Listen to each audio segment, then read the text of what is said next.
Down by the river in the morn, water turned red before Pharaoh. The fish all died, the river stank. We looked away and laughed.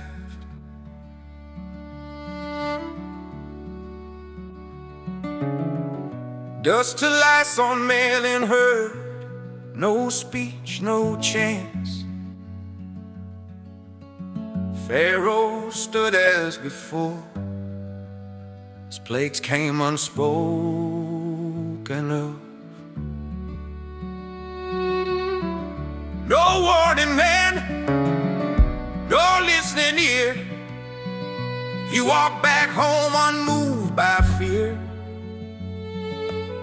When frogs came at night and beds and bowls in the firelight,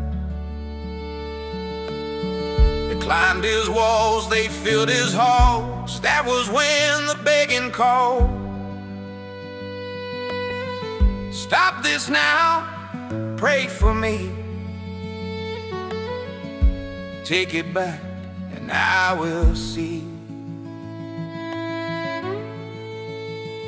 Wild beasts, ravaged house and street,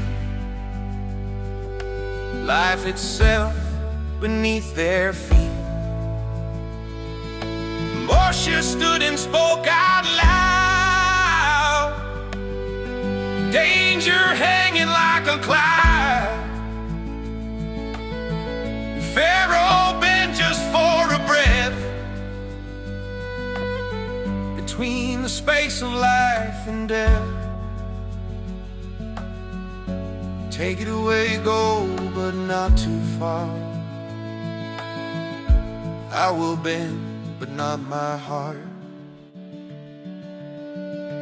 This is how it always goes, when truth anticipates the blow. You want the heart to wake the soul before the fire takes its toll. Even evil hears the call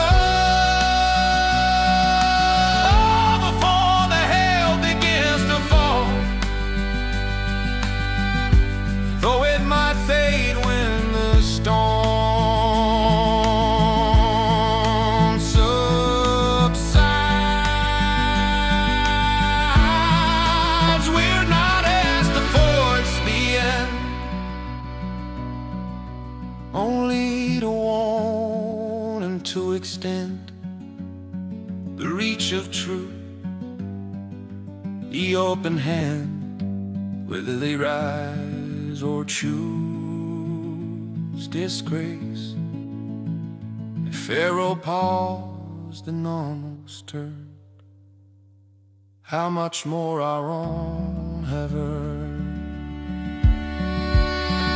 Speak the truth before the fall, reach the soul, extend your all. This is how redemption starts, not in power but in hearts. A warm smoking calm and clear, before the plague, before the fear.